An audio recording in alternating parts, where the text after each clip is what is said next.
هندمس الفول في الحله بطريقه سهله جدا وهيطلع معاكي زبده.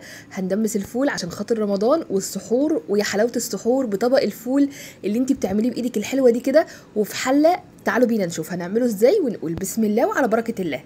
اول حاجه هجيب كيلو من الفول البلدي وهحط عليه كوبايه من الفول المدشوش.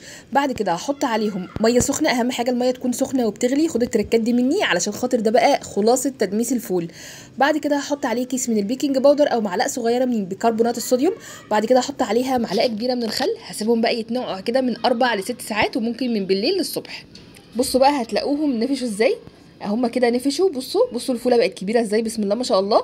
هنبدا بقى اللي احنا نغسلهم وبعد كده هنجيب الحله بتاعتنا عشان نحط فيها بقيه المكونات.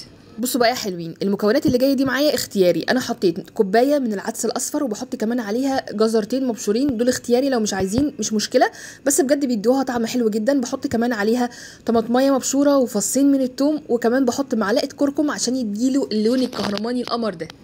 هنزل عليها بعد كده بميه سخنه ومعلقه من الخل وهعلي عليهم النار، واول ما تبدا انها تغلي ههدي عليها، وممنوع ان انا افتح عليها خالص علشان الفول ما يسودش مني.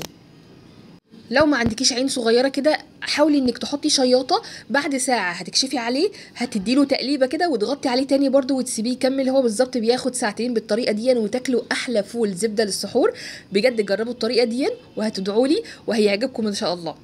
اهم حاجه لو وصلتوا لهنا ما تنسوش اللايك والشير، وما تنسوش لو وصلتوا لهنا تصلوا على النبي وتتابعوني. انا ساره جمال من بورسعيد. باي باي حلوين. بابا حوي.